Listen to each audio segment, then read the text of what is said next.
Welcome to Novel Ideas. This is a podcast for political pros about developing a new playbook for democratic media. I'm your host. I'm Rachel Campbell. I'm a 20-year industry vet of democratic campaigns and digital media, and I'm the CEO at Novel Messaging. And I love talking to smart people about the new strategies Democrats need to win, because we know we're not going to win the future with the playbooks of the past. I'm really excited today because we have a very special guest. My longtime friend, former business partner, longtime co-conspirator, Ryanne Brown. Uh, Hi. hey.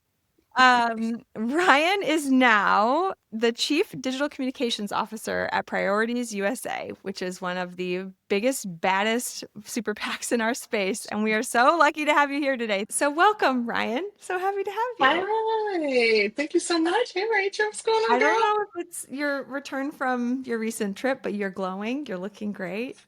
Thank you. I do think it is a sunlight. I am sitting in front of a window. We know sunlight is the best light for the camera. Okay, so Ryan, we want to ask hmm all of our guests. We all work in this weird space of democratic politics, and I want to hear a little bit more about you, where you come from, and why you're a Democrat and how you come to this work. Sure. Well, I think we can get the professional stuff out the way. I am currently the Chief Digital Communications Officer at Priorities USA. I've been there for 4 years. That's recent, Rachel. I see your That's a new face. title. That's exciting. I see your Congratulations. face. Thank you, thank you, thank you. I've been there for the past 4 years. I before that, I Rachel and I were business partners. We were at Do Big Things. Before that, at another agency called 270 Strategies, and then some other political things before that. All in all, I've been doing this for over 15 years now, so I have got a lot of skin in the game, and the entire time I've been focused on digital media. And so that's the professional stuff. Why am I a Democrat? Well, because I have to be. I think that there is one party that is fighting for my values and my morals and, my ability to achieve the American dream. And then there's one party that is not. And so it is important to me to be a Democrat. For everything that it represents, everything that I grew up understanding, and all the benefits that I got from being a Democrat, and also living that out through today. I should also say too that this is like a very like deep family thing. Like my family has been involved in politics for a really, really long time. My dad was a community organizer, so it Yes, is he it is was. deep. It was deep in my family. One of the best. Yeah, R.I.P. Jerry Brown. We love you, Jerry. Okay, great. Um, that's a little taste of all that makes up my good friend Ryan Brown. So we've been at this a little bit. We've been at this for a while, and we've lived through a lot of different eras of what digital media is and how we do it and what best practices look hmm like. And we all know that things are not necessarily feeling great for us at the moment. There's a lot of things that Democrats are arguably not getting right now. There's a lot of things we could critique. As somebody who's been at this for a minute, who knows what she's doing, what's like the one thing that you would draw attention to that Democrats are getting wrong that Democrats could be doing better? What's the problem keeping you up at night? Ooh, wow, we're just really just going at it, Let's aren't go we? there. Let's Cool. go there. Wow, wow, inaugural podcast and really just going there. That's so great. Come on this Um, journey with me. I would say the thing that keeps me up at night about Democratic strategists is that we somehow keep losing the thread on the eye on the prize. And we Mm, keep getting distracted by all these other things. And in our distraction, we are missing the world that has been changing around us, particularly online. And, we saw the result of that in 2024, right? Like we were so focused on doing the thing the way that we know how to do things, which, when we do them, it does work, but we have missed how much the world has evolved around us. mm, And I think that is how we got to a situation where Democrats were able to outspend Republicans 2-1, but we still somehow lost the internet. mm. Well, you know a little bit about things that we do and sort of what gets deemed as the best practice and things that our side loves to obsess over. Are there any things in the world of targeting that you might want to talk about that we could potentially take a more critical look at? Yeah, well, there I think are a lot of things that we can look at, particularly when it comes to the world of targeting, Yeah. um, that we could talk about. And I would say, I think the thing that still bugs me in 2025 is that we are still over reliant on the rotor file data as a way to guide not only our digital programs, but our strategy. Ooh, And we have got spicy. We're coming to for the voter file. Let's hear it. I just like it's not that the voter file is bad, right? It is just incomplete. It's just an incomplete set of information, and I think we have a plethora of other places where we can find information to help understand who our voters are outside of their political affiliations to help persuade them or get them to do the thing that we need them to, which is ultimately vote. Right. Um, and I just, you know, we're just missing out key targeting groups. People don't want to hear from us anymore because our messages are so politicized. Like we've lost in addition to just like losing online, I think another like microcosm of that is that we've lost the ability to talk to people. Like we don't know how to relate to folks anymore. We're so focused on hammering our message that we forget to how to have a conversation. Mm. And that is related to the voter file. Yes. So, you and I have put together a fair amount of media plans together in our Sure, days. sure. And the way that we talked about it and thought about it, and I think probably, I mean, I'm interested to hear if this is how you still think about it. Like the goal is to talk to people, right? Hmm. And Hmm. we let the voter file like shrink the audiences that we are Hmm. talking to, sort of in the name of efficiency. But like that can go way too far to the point where we're talking to too few people and uh, we think that we have this really sophisticated sort of one-to-one match, but it turns out that it doesn't actually work that way in practice. Can you talk a little bit more about like the mechanics of what goes into um, how it actually works when you're trying to build a media plan built on voter file targeting, like, and Sure. where the breakdowns are?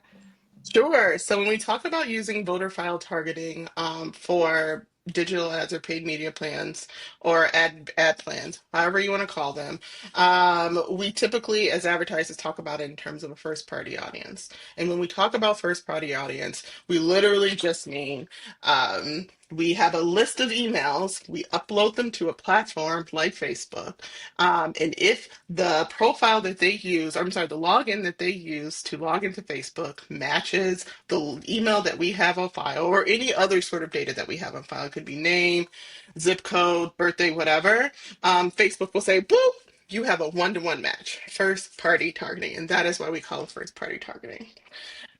The problem with that is that voter file data typically comes from the states, and each state is on their own timeline in terms of how they upload that. And certainly, we have services like TargetSmart and L2 to help refine that data to get it to a better place. But even still, we are taking essentially a shot in the dark by taking this voter file data to upload it to some digital ad platform and hoping that we are able to precisely match it with the person that we're intended to reach. Um, What are that match rates like these days, Ryan? What's a Girl, match rate? I'm so glad you asked about to take the words right outside of my Sorry. mouth. And what happens when we do and we upload it and try to get to match, on a good day, we see a 50 to 60% match rate. And that really varies from platform to platform. So again, if you're looking at a platform like Facebook, or if you're doing something called programmatic targeting, which is like basically targeting the internet in a bunch of sophisticated ways, that can really vary. You don't know what you're going to get until you actually get into it. So building your media plans based on a voter file in which you will only at best reach 50 to 60% of your people is not a good strategy, particularly in 2025, because you can just use internet data to target those folks. The Okay. other issue, oh, Yeah. sorry, go Oh, ahead. oh, oh no, keep going. I was going to say the other issue is that not all advertising platforms take voter file data. One very popular one is YouTube.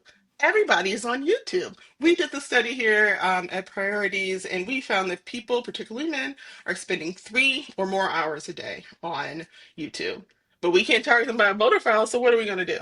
What you gonna do? We can't just exclude them. That is a crucial place to be reaching our voters because it's not only a place where they are, but they're spending their time. They're in a mindset where they're learning. They're really they're really like taking in the information, and like deciding for themselves like what is and is not true for them. And a lot of them are watching podcasts where they were looking for that guidance on how to sound smart themselves. So you're missing out on where people are spending a huge chunk of their time every day because we don't have a voter file. What are we doing? So that's a Mm-hmm. problem. And there are other platforms like that too. So Mm-hmm. all I'm saying is that like voter files are fine to be part of your strategy, but I think that we just need to be we need to consider other sources and be okay with looking outside of that. Yes, yes. I think this is a really important conversation because um, when you try to suggest, I'm just going to like break it down very simple for folks who have not necessarily been a paid media consultant or a paid media Please do. practitioner. Like what happens is you put forward a media plan, and people who are, by all accounts, trying to act in the best interests of their goals and their campaign or whatever, think that they're doing the right thing by saying, well, but where's the voter file targeting? Why aren't we targeting with the voter file? And they think that it's a way to ensure that they are being efficient, that they are being strategic. And I think what we often call each other and collaborate on That's a nice way of putting it. is just like trying to figure out ways to help people understand that it's like one tool in the toolbox, but if we need to use other tools, that's not irresponsible or wasteful. um Right. so that I think Yes. that's like my thing is getting over our obsession and not being scared and not feeling like you're irresponsible if you aren't putting voter file targeting like first. It's also, I just think like the other piece too that you just talked about, but I think people don't understand who don't do this work day to day, the number of platforms where you can reach people with voter file targeting is shrinking. It's just not where things are going. And the highest value platforms, to your point about like Yeah. platforms like YouTube, where you get some of the most sort of captive attention. Influenced, Yeah, captive attention, and influenceable. first of all, Influenceable. Yeah. where you can have the most impact. Yeah. YouTube's like, your voter file's cute. No, we don't like. Yeah. Like here, you can use this data that we provide you. Thank you Yes, very much. yes. Yeah.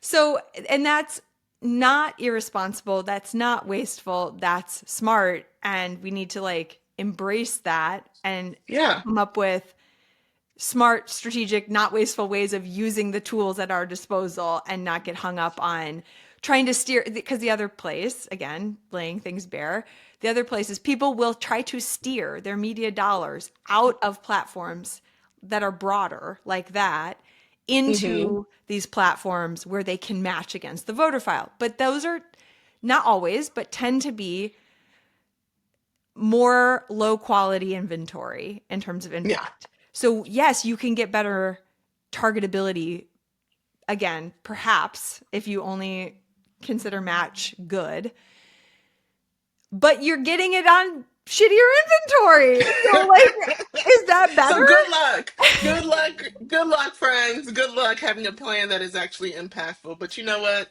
At the end of the day, we all tell the stories that we want to tell, don't we? Don't we? So, Don't we? yeah, that's another thing.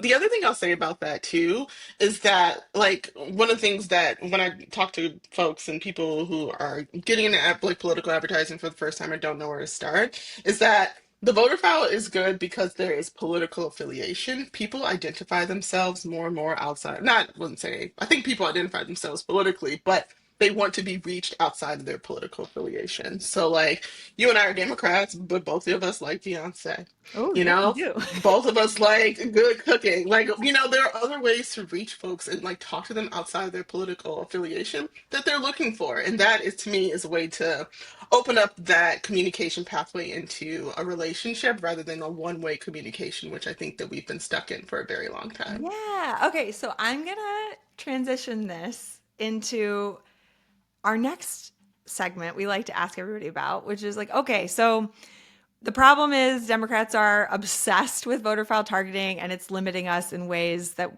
not everybody's hip to. Um, what is your novel solution? What's your novel idea for like what should ad targeting look like? And you're just starting to speak to this, like what are some of the other tools beyond voter file targeting that we have in our toolbox to reach people effectively? Yeah, yes. And you believe it or not, these tools are right in front of us, friends. They are on the platforms in which we're trying to run our media. It is the richest data that you can get is the data from the platforms themselves.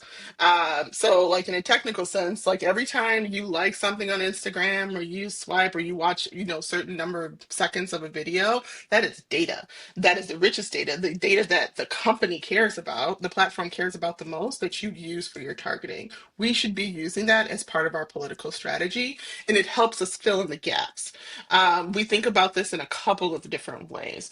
Um, the way that I told Rachel about it yesterday is I call it content targeting, right? And content targeting, I think, is maybe a broad term to use some other tactics that folks are probably familiar with. So contextual targeting, behavioral targeting, geo targeting.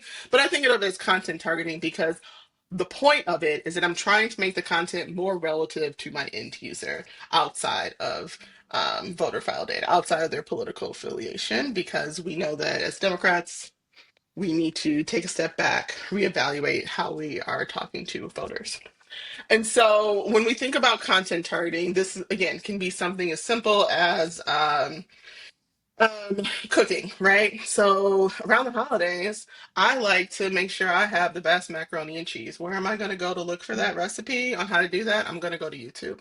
And so, and around the holidays or leading up to the holidays, there are typically elections right around then. And so I tend to see more political messages. So instead of just doing something that is just very overtly standard political ad that is the copy and paste of a TV ad on the internet, I say, why don't I make an ad that looks like a cooking show, but is actually talking about politics? Hmm. We did an example of this. We did an experiment last year, Priorities called our content nativity, where we did exactly this. We made an ad with a woman talking about abortion, and she was in the kitchen, and basically she put together a bunch of different things you would never want to eat together. It was like spaghetti and toothpaste and raw eggs and like cinnamon. It looked gross, but she was like, "This is essentially what they're trying to do to our a women's health care. Is that what you want? No. So like let's work together to make something that makes sense to really kind of help connect the dots in a real life way." Mm-hmm. And so, but yeah, that's just like one example of the way Love that we are that. trying to reach folks in a different way to help again um, supplement that voter file. The other thing I just want to touch on too, in terms of geo-targeting, I know that that is like a tried and true tactic of that we have done forever, but I think that there are better ways to do that. One thing, I'm from Chicago, and that is Hey. very important to me. There are like, three things you need to know about me. I'm a black woman. I love Beyonce, and I'm from the South Side of Chicago. That is, if you don't know nothing else, those are things that represent who I am. Oh, and I'm an auntie, so maybe four. But either way, the point is, there are better ways to use geo-targeting in a way that really represents who these people are. Like people love to talk about who they are, put labels on themselves on the internet. So if I saw political ads that talk specifically about the South Side, I'm really excited about that. So I would be engaged in someone who cares about me and my community. Another community outside of location that we can think about too is like sports affiliations, right? Yes. If you are a die-hard Chicago Bulls fan, though I cannot imagine you are in 2025 because they are not even in the playoffs. That's an affiliation. That's something that you wear with pride. How can I make content and target people based on that and bring my message to the conversation based on what they're already doing rather than, again, trying to infiltrate with my very standard, unrelatable, inauthentic, over tested, over polled message that everyone is tired of hearing? How can we marry these tactics together? We need to stop thinking about them in silos and bring them together. It's so interesting. And like, this is why I'm so glad we're having these conversations because um, when I get going on voter file targeting and our obsession with that, I literally only think about it in terms of like the targeting tools that we're using to serve the ads. But what you're raising is like also Yeah. the other half, if not bigger part of the equation, which is targeting is only as good as the content and the relevancy of the message that it's that the targeting, no matter how sophisticated, can't help if the message doesn't hit, right? So, Exactly. That so is something that I think we have learned and we have evolved yeah. with our years of Yeah. experience. And it actually kind of puts some of this in even starker contrast because we're obsessing and there's like industries and entire agencies built to serve like really nuanced, sophisticated data infrastructure to allow super nuanced targeting. But where's the level of investment or like the equal, if not greater, resourcing of content production? And like, we are still essentially making 30-second TV spots as like our anchor creative. And Yeah. Yeah. like, yeah, this is part of the problem for sure. This is like, This is part of the problem for sure. When we have so much data and folks like you and I keep screaming from the rooftops that, hey, people are not watching broadcast TV like they used to. We have got to change. Why is TV still the base of all of our programs?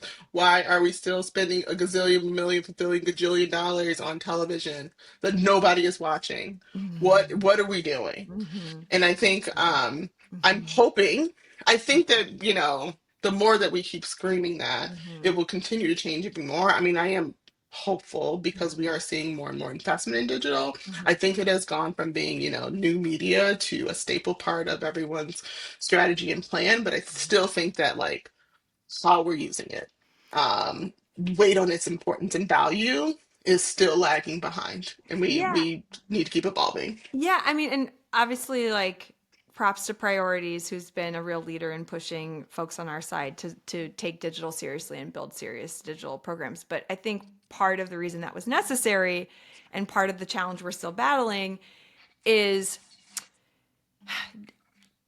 digital had to fight for its seat at the table, and digital had to fight for its share of budget. And part of the reason, or the part of the like argument that digital practitioners had to make to justify why dollars should be spent there was on, oh, we can target so much better, it's so much more targetable. And so the people who like succeeded, and how sort of the reason for being behind a lot of digital programs was built on its targetability. But the problem now is that digital is not just a tool for micro-targeting. Digital has replaced traditional media as mainstream, as like the broadcast medium. But we are still working with like legacy structures and approaches a little bit. And like, what would happen if we planned our digital content and our digital strategy as if it were the main event of Yeah. reaching Yeah. people? And how would that change the messaging? How would that change the content production? Like the literal like specs on the assets we're producing? How would that change the priority given to voter file targeting? I mean, there's so many. Girl, I mean, you're preaching to the converted I over know, here. sorry. And thank you so much for bringing us back to targeting, and how we got here in the first place. There's so much in it. There's so much. There's so much in it, but I do think that it's like a point worth raising, though, in that like you're right. How digital fought to for its seat at the table is by saying how efficient and customizable that it can be, and I'm so glad that we are all on the same page about that. But that was always it was always only a piece of the story Right. of how we were able to use it, and so now we have to like we're only unlocking part of the internet's Right. capabilities, and now we have to unlock the second part of it, to be able to compete. And so digital has always had this ability to be a mass reach platform. It's just that we were so focused on the efficiency of it, particularly when I think we were using digital to mostly drive fundraising programs. Yeah. Yeah. But now we're beyond that, and fundraising has taken its own path, and it's not as Well, I haven't done it in a long time, but I don't know how much people are still relying on it on online. But I know that it things have changed over there, and people are really thinking about using digital as a way for as a persuasion platform, persuasion Yeah. mobilization platform. Yeah. And but we cannot apply those principles from fundraising to persuasion and mobilization. And I see a lot of that happening, and so we got to be able to do both, and that Yeah. is where I want us to go as a party. Yeah, and like you know, to put a little bit of this critical analysis back on us, folks who like come out of this sort of digital space, like it's up to us to step forward with the plans and the messaging and the creative that can carry the weight Yeah, of the main message and to be this like the one main thousand event and the percent, backbone of the program. Like we got to step one up thousand percent. if we want to stop being the tactical, targetable, oh, we just do fundraising, oh, we just do mobilization or whatever, then like we got to come It's with the time. goods. Like, Yeah, yeah, 1000%. 1000%. We can't just be screaming from the background. Like, we have to step up and lead. yeah, We have to be able to show, to your point. Oh, that's a good point. We got to be able to show that we can carry a campaign message Woo. and that we know how to make it, we know how to make it look good across multiple screens. Yeah. Okay. So I'm hearing you say there's lots of different ways to think about building a smart targeting strategy, and it's not just Hmm. about like the tactical data aspects. It's also about the content and Yeah, thinking about how the content reaches people is not just about data. It's about placement and like context and all this other yep, stuff.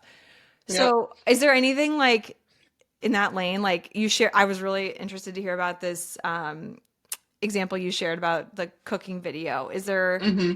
what else are you doing? You excited about? Where do you think like where are you going next? Like what's next for Yeah. you guys?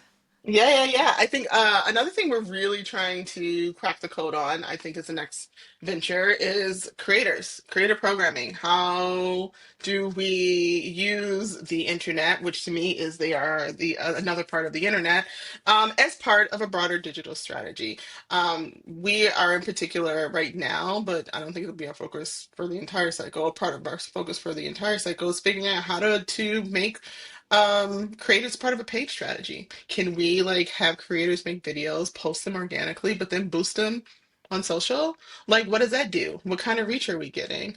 I think really trying to solidify what a playbook could look like for a digital strategy that is maybe based in paid because obviously it's a big chunk of your budget, but it's digital and that it encompasses the whole internet. So we're thinking about paid, we're thinking about organic, we're thinking about your own channels. We're like, I want to forge this path with like with digital organizing, but I'm just not there yet. Yep. Yep. But don't quote me on that. But But what you're identifying too, and this is like another theme I think about all the time, which is we have lived for the last like 10 to 15 years in this world of like very tight best practices. This is how things are yeah, done. And like what you're describing is there's like a whole bunch of new frontier to explore and we got to figure stuff out. And that means some comfort with risk, some comfort with yeah, experimentation, like yeah, yeah, trying yeah. things.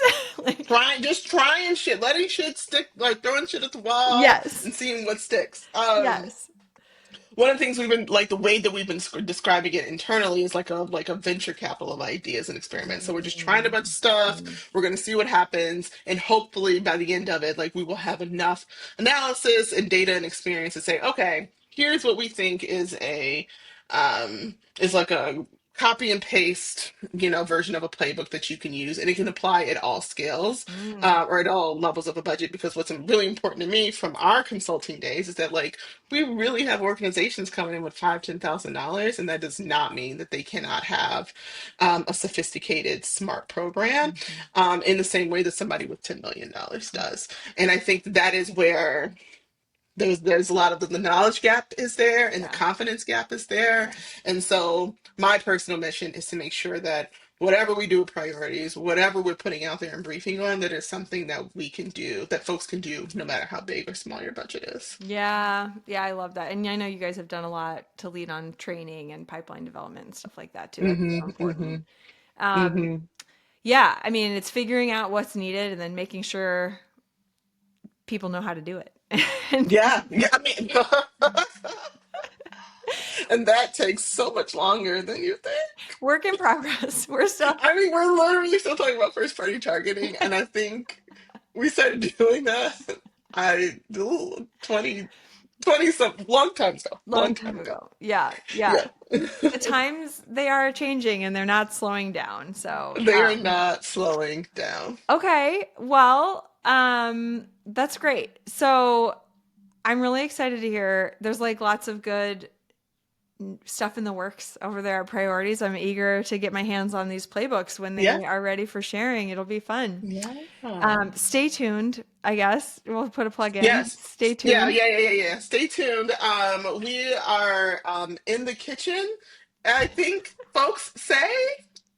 Like I said, I am an auntie, so I only sort of know what these things mean. But we're in the kitchen and we're cooking it up. And so, as always, as things become available, we typically put out briefings and sometimes press releases around the work and the things that we find. But Cool. part of our mission at Priorities is to share our knowledge and expertise. And I think you, like many of us, again in this like mid-career phase, like we've been around long enough to like know how it used to be done and can work in that, but we're also young enough to know like, hey, this has got to change. And so we're Mhm. trying to be the change that we want to see in the world. Mm. And so trying to, be out there forging a path on like how to move forward, how to grow, how to evolve in our campaigning. I love it. Building the new playbooks, literally. Yeah, That's what it's literally about. building the playbooks. Yeah, yeah, yeah, Cool. yeah. All right. Well, thank you so much for sharing that. It's really Yeah. honestly, it really is inspiring. And I'm also just like so excited as your friend to see all this cool, smart stuff you're doing. It's great. Thank you. Okay. So I want to now take us to the Hot Takes Hotline. Give us a call at the Hot Takes Hotline. Where'd you come up with this name, girl? We do creative. This is what we do. Okay, Thanks, so pal. we set up an actual hotline 1-844 for hot takes, and you listeners at home, you too can call us and let us know your hot takes, what's on your mind, what you're thinking about, things that are driving you crazy, just the rant of the day, whatever you got. We'd love to hear it. Calls are anonymous, so you can call in and you got 60 seconds to let it loose. And who knows, you might hear your recording or you might hear your voicemail on our next recording. Ooh, So Ryan, we have a hot take we want to share with you today. Uh, okay. Matt, I think we're gonna cue that up.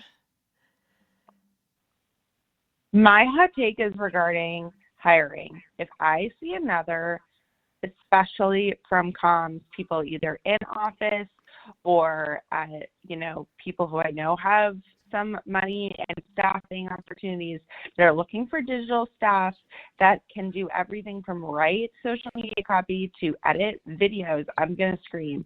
You're asking people to do way too many jobs, and you're asking really young people to do a lot of jobs, and that is absurd. In 2025, I don't know how we're not taking digital hiring seriously and hiring people who have expertise in video and photography and web design and email fundraising experience and texting experience and social media. Why are we not asking like 7 different jobs? Why are you asking someone who's 23 for 40 grand a year to do all of that? That's my rant for the day. Bloop.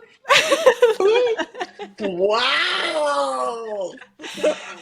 Ryan, any thoughts on this topic?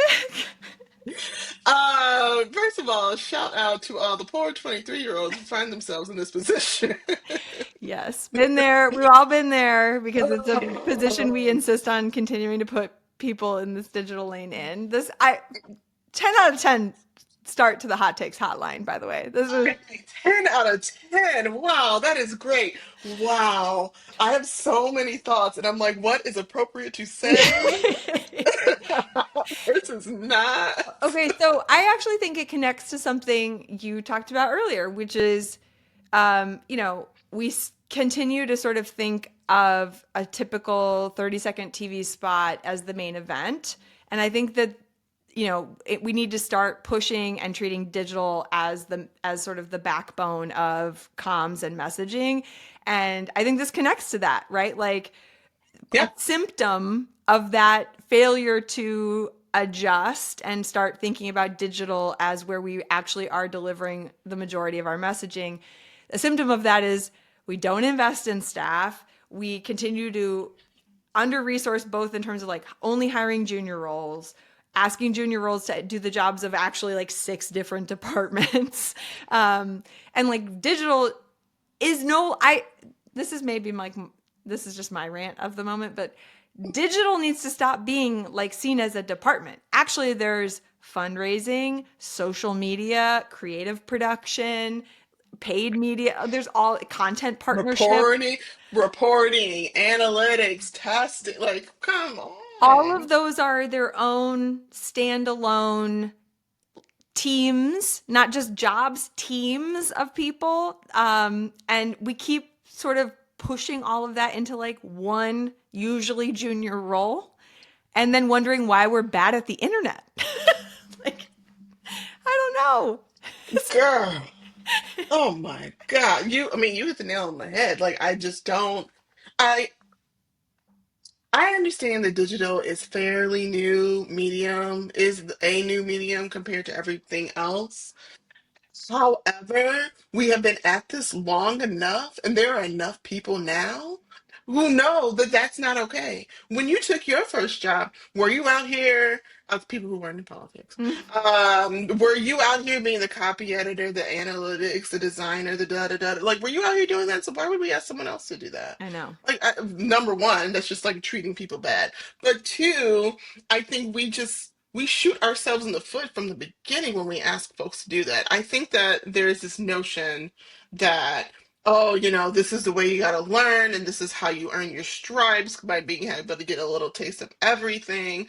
And I'm like, no, actually, what we're doing is perpetuating some underdeveloped skills that then someone else needs to then go and take the time to develop when they get to them, when they realize that this is some bullshit and they get to their next job, and you like you ruined it, and like you've set that person up for failure. Like, I've never seen that happen in any other industry other than like how we treat like these poor people who come in and doing these like digital director jobs, or just like all in one job, just an all in one job is what I call it. There's Yeah. gonna be some other title, but just like an all in one job. Yeah, it's bad for people. It's bad for program. It's bad for retention. It's bad for building a knowledge base. It's just bad. There's no, and I guess for me Yeah. too, it's like, and this is like how I think about it in terms of politics. And when we fight to elect these people so that they can enact budgets and policies, the way I think about that is budgets are statements of priority, right? Hmm. You spend your money as a country,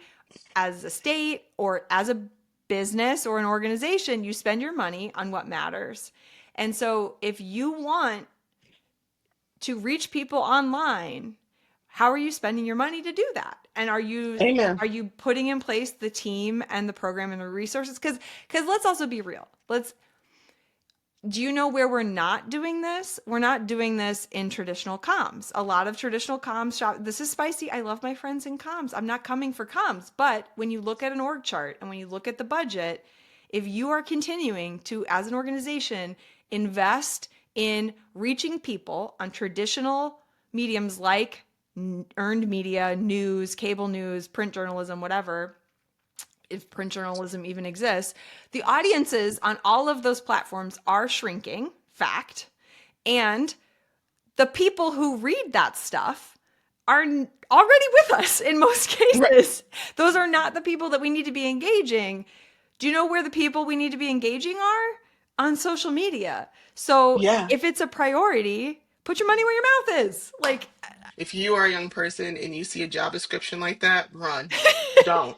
Because, I mean, not only to your point, like where they put their money is like how they show their priorities, but also like who is hiring for that role and how they think about that role will show you everything you need to know about what you will deal with once you are in that role. yes, yes, So, yeah, like, again, in 2025, we should not be doing this. Oh, I yeah, remember the first thing I yeah, was going to say is that part of all things priorities is thinking about is hiring, and yes. like in training of digital staff. Like, yes, we have a training program. We are very dedicated to making sure that folks who come into like digital, progressive digital politics stay in digital politics. Yes. Um, be it, but also what we are finding, we're like actually doing this research now, we're finding for people who are on the hiring end, what happens is they're all hired for like cycle-based jobs. So Hmm. there's a huge gap Hmm. in their job history Hmm. because they hire all the digital people and then they let them go. So Hmm. yes, it is not surprising that these folks aren't as developed, or then they then have to come in or end up taking these jobs where they do Yeah. any and everything because Yeah. the industry for digital folks, the professional industry for folks, there's such drop offs at Yeah. so many points. Like Yeah. it sucks and just pushes everybody back. Yeah. And for those of us who've managed to like make it through, we're still screaming from the rooftops in another area Yeah. on Yeah. why it's important to keep your digital staff on board. But I really do think that the cycle-based hiring of digital folks is a huge problem in terms of how we end up with these situations. Well, yeah, and it's also so reflective again of like a deeper disconnect because you know what's always on is the internet. Like Okay. the conversation about Okay. politics doesn't stop after the Sure election. doesn't. Like Sure if doesn't. there's one team that should be an always on year round, not cycle based team, it's your Yeah. digital team, right? Like, Yeah, yeah, and there's always something to do because, like, there's always something to do. And I'm gonna say another spicy thing that we could say for another topic, which is on how we spend our money in campaigns, which has been the last 4 to 6 weeks, which I can also pop off on, because you think that your digital folks are only busy for 6 weeks out the year, every 2 years, when in fact oh they my are God. not. Oh my God. And you need to keep those folks year round. I promise you, it will be a better result if you keep your digital folks year round for your program at the end of the day. Because we have got to stop this like last minute 6 week rush to the cycle and then be like, oh my God, that didn't work. It didn't. Ryan. Yeah. I mean, again, it's like we are still operating on this mentality that did used to work. It used Yeah, to work for it worked because in the old landscape, you could run an ad and 80 to 90% of Americans were reachable on Thursday nights must see TV. So you could run an I ad love Friends. in the final 6 weeks and just reach everybody and get on everybody's radar. And like there's this argument too about like vote a lot of voters especially like disengaged like less I saw did you see GSG's new media consumption deck where they were talking about news seeking versus like news avoiding? I think Yes, that's very helpful. yes, Props to yes. GSG. Yeah. Welcome. We welcome you to this conversation. Thank you for putting your resources here. Yeah. But I think this like idea of people who avoid the news, people who don't think about politics all the time, like real people who are worried about like paying bills and AKA the exact voters that we lost last cycle that we need to win back. Those folks maybe tune in later. And so there is an argument that like media should ramp closer to the election. We all know humans like wait till the last minute, like this is Get that. human psychology. Great. But a ramp is different than what I think we've come No, to, which is nothing and then dumping insane buckets of media on people to the point that they are like hiding from us and want to avoid us. Like there is plenty yeah, of room to start earlier. Frames are being set earlier in the cycle. Like people, it's not yeah, that people aren't forming opinions. They might not like right. be thinking about voting, but the table's being set. Yeah, they're thinking about issues that are impacted by voting. They're thinking about where they're, how they're going to pay their bills. They're thinking about clean drinking water. They're thinking about, their health care. They're thinking about issues that are important to them. Yeah. And those frames, to your point, need to be started earlier. And we can do that using what? Not voter file data to target this people. Do you see how I brought it back? Look at that. Look at her. Look at that. With programs that are not so overtly political, but really relate to people's Oh my lives. God. And then we can ramp with a political I message. love it. Okay, like honestly, tie to bow. Way to close this You out. Way to know. tie this up. This is great. Okay, I'm gonna wrap us up. So Okay, I want to say thank you again. of course. This is so fun. I mean, you and I talk about this all the time, and we just decided to put a Yeah. camera in front of us. No, I was just thinking, look, we probably could have gone 2 more hours talking about way more stuff. Could have, like, I feel like if we did this with cocktails, it's like the late night version of Maybe this will this. be a standing segment where we'll bring you back. It'll be like cocktails with TT. Right, cocktails with TT. Let me tell you something. Like, I think the party needs it. We need you, I, Ryan. We need you. I, Eh, I don't hold back anymore. Well, So and why would you? Why would you? I, So, you know, we ask everybody if there's anything we want to plug, and we said, Ryan, where can people follow you? And she said they cannot. You can follow me at don't. true to my TT self. But here's the thing, I just don't really post political things like on Twitter/X, on Instagram. That is for like my friends and family. And I think it is a healthy balance that I try to maintain with the internet. I need to be of the internet, but also like do the internet as my job. So Whew. if you want a spicy take, you can email me at rbrown@priorities.org, but that is where you will most likely find me. Or if you see me in the street, Yes, talk to healthy me. boundaries. Yes, Yeah. work-life balance. Yes. Okay, great. We love it. And folks can also follow along if you liked this conversation. We've got plenty more good ones stacked up. So follow us. We're setting up a Substack, novelmessaging.substack.com, and at Novel Messaging on YouTube. And also, one last plug, if you have a hot take, please be sure to call in and share it at 1-844-4-HOT-TAKES. We want to hear from you. All Y'all right. gonna be hearing from me. I just want to put that out there. Ryan's going to have a standing Friday call on the calendar, like hot take of the week. Here we Hot go. take, have a drink and just keep calling in. No, I'm just kidding. Standing guest invite. You are Yes. welcome. Great. Thanks so much for doing this. No problem. Thank you for having me. Again, this is great. I'm so glad that you're doing this. Congrats on this new venture. I will be an avid listener and proponent because you're so great. And you also have all the takes. So I'm glad that this is something that you're No, I mean, you don't have to threaten me with a good time. Let's talk about it. Let's doing.